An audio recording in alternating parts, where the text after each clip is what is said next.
D. Effective crises on the best paid part of the working class. Before I turn to the regular agricultural laborers, I may be allowed to show, by one example, how industrial revulsions affect even the best paid, the aristocracy of the working class. It will be remembered that the year 1857 brought one of the great crises with which the industrial cycle periodically ends. The next termination of the cycle was due in 1866. Already discounted in the regular factory districts by the cotton famine, which threw much capital from its wonted sphere into the great centers of the money market, the crisis assumed at this time an especially financial character. Its outbreak in 1866 was signalized by the failure of a gigantic London bank, immediately followed by the collapse of countless swindling companies.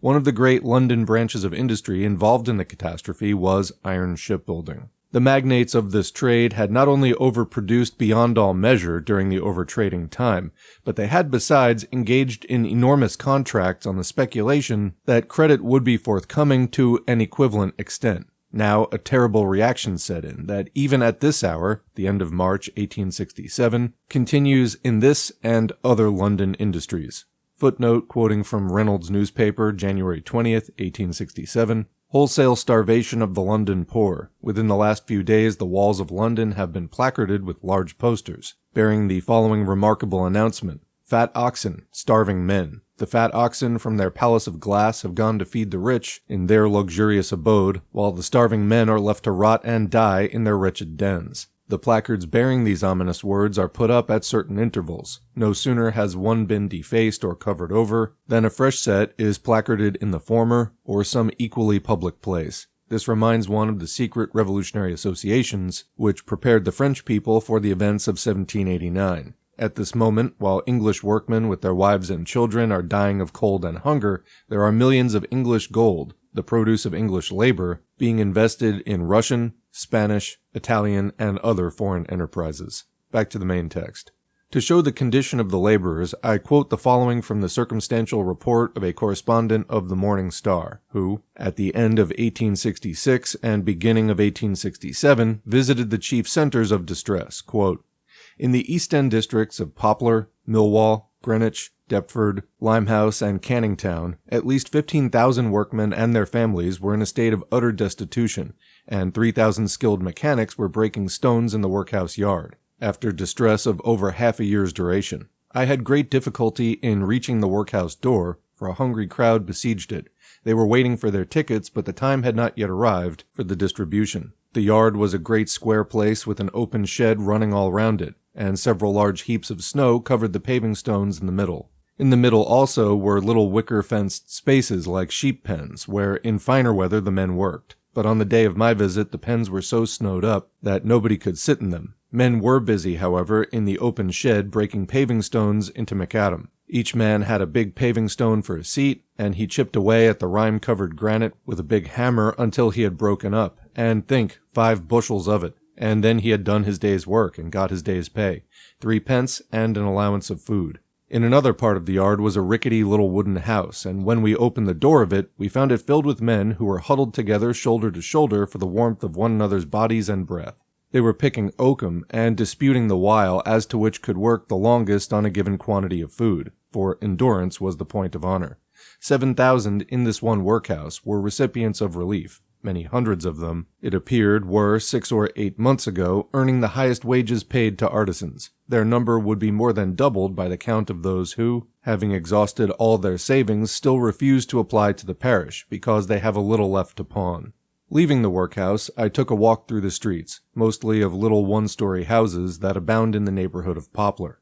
My guide was a member of the Committee of the Unemployed. My first call was on an iron worker who had been 27 weeks out of employment. I found the man with his family sitting in a little back room. The room was not bare of furniture, and there was a fire in it. This was necessary to keep the naked feet of the young children from getting frostbitten, for it was a bitterly cold day. On a tray in front of the fire lay a quantity of oakum, which the wife and children were picking in return for their allowance from the parish. The man worked in the stone yard of the workhouse for a certain ration of food and 3 pence per day.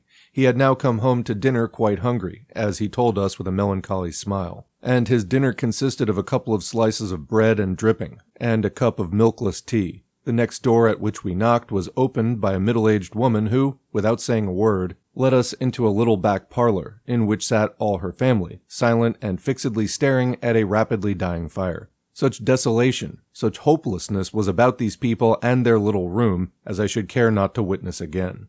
"Nothing have they done, sir," said the woman, pointing to her boys, "for 26 weeks, and all our money gone. All the £20 that me and father saved when times were better, thinking it would yield a little to keep us when we got past work. Look at it," she said, almost fiercely, bringing out a bank book with all its well-kept entries of money paid in and money taken out, so that we could see how the little fortune had begun with the first 5-shilling deposit, and had grown by little and little to be £20, and how it had melted down again till the sum in hand got from pounds to shillings, and the last entry made the book as worthless as a blank sheet. This family received relief from the workhouse, and it furnished them with just one scanty meal per day. Our next visit was to an iron laborer's wife, whose husband had worked in the yards. We found her ill from want of food, lying on a mattress in her clothes, and just covered with a strip of carpet, for all the bedding had been pawned. 2 wretched children were tending her, themselves looking as much in need of nursing as their mother.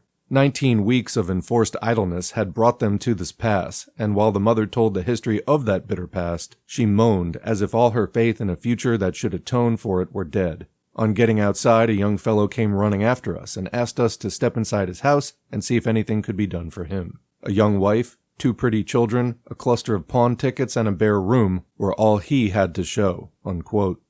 On the after-pains of the crisis of 1866, the following extract from a Tory newspaper. "It must not be forgotten that the East End of London, which is here dealt with, is not only the seat of the iron shipbuilding mentioned above, but also of a so-called home industry always underpaid."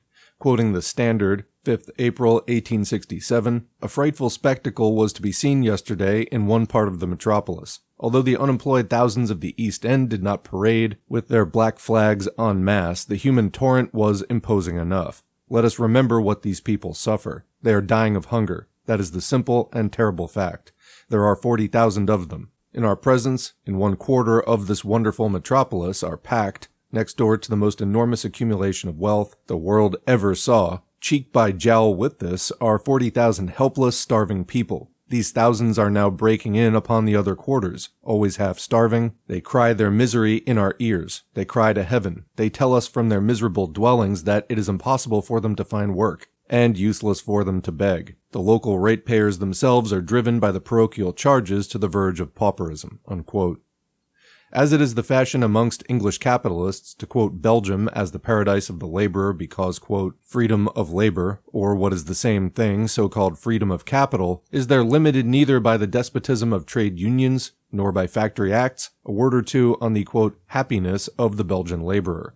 Assuredly, no one was more thoroughly initiated in the mysteries of this happiness than the late Monsieur Ducpédiaux, Inspector General of Belgian Prisons and Charitable Institutions, and member of the Central Commission of Belgian Statistics. Let us take his work, Economic Budgets of the Working Classes of Belgium, Brussels, 1855.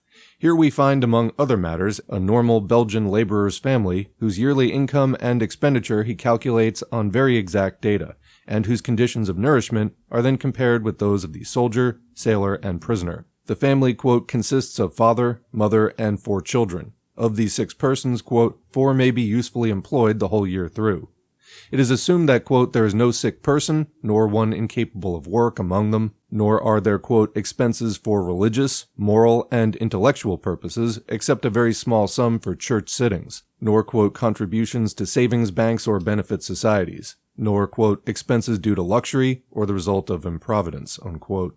The father and eldest son, however, allow themselves, quote, the use of tobacco, and on Sundays go to the cabaret, for which a whole 86 centimes a week are reckoned. Quote, "From a general compilation of wages allowed to the laborers in different trades, it follows that the highest average of daily wage is 1 franc 56 centimes for men, 89 centimes for women, 56 centimes for boys, and 55 centimes for girls. Calculated at this rate, the resources of the family would amount at the maximum to 1,068 francs a year. In the family, taken as typical, we have calculated all possible resources. But in ascribing wages to the mother of the family, we raise the question of the direction of the household. How will its internal economy be cared for? Who will look after the young children? Who will get ready the meals, do the washing and mending? This is the dilemma incessantly presented to the laborers, unquote. And then there are two charts. The first says, according to this, the budget of the family is, and it shows the breakdown per family member, which arrives at a total of 1,068, but again, that includes the mother working. Then it says the annual expenditure of the family would cause a deficit upon the hypothesis that the laborer has the food of, and a second chart, the man of war's man. How many francs? 1,828. The soldier? 1,473. The prisoner, 1,112. So, compared to each of those categories, the entire family, with the mother working, is still coming up short by 760, 405, and 44 francs, respective to each category. Continuing the quote from Duc Petiot, we see that few laboring families can reach, we will not say the average of the sailor or soldier, but even that of the prisoner. The general average of the cost of each prisoner in the different prisons during the period 1847 to 49 has been 63 centimes for all prisons. This figure, compared with that of the daily maintenance of the laborer, shows a difference of 13 centimes. It must be remarked further that if in the prisons it is necessary to set down in the account the expenses of administration and surveillance, on the other hand, the prisoners have not to pay for their lodging, that the purchases they make at the canteens are not included in the expenses of maintenance, and that these expenses are greatly lowered in consequence of the large number of persons that make up the establishments, and of contracting for or buying wholesale the food and other things that enter into their consumption. How comes it, however, that a great number, we might say a great majority of laborers live in a more economical way? It is by adopting expedients, the secret of which only the laborer knows, by reducing his daily rations, by substituting rye bread for wheat, by eating less meat, or even none at all, and the same with butter and condiments, by contenting themselves with 1 or 2 rooms where the family is crammed together, where boys and girls sleep side by side, often on the same pallet, by economy of clothing, washing, decency, by giving up the Sunday diversions, by, in short, resigning themselves to the most painful privations. Once arrived at this extreme limit, the least rise in the price of food, stoppage of work, illness, increases the laborer's distress and determines his complete ruin. Debts accumulate, credit fails, the most necessary clothes and furniture are pawned, and finally the family asks to be enrolled on the list of paupers, unquote. In fact, in this so-called paradise of capitalists, there follows, on the smallest change in the price of the most essential means of subsistence, a change in the number of deaths and crimes. See Manifesto of the Society, The Flemings Ahead, Brussels, 1860. In all Belgium are 930,000 families, of whom, according to the official statistics, 90,000 are wealthy and on the list of voters, equaling 450,000 persons. 390,000 families of the lower middle class in towns and villages, the greater part of them constantly sinking into the proletariat, equaling 1.95 million persons. Finally, 450,000 working-class families, equaling 2.25 million persons, of whom the model ones enjoy the happiness depicted by Duc Petiot. Of the 450,000 working-class families, over 200,000 are on the pauper list.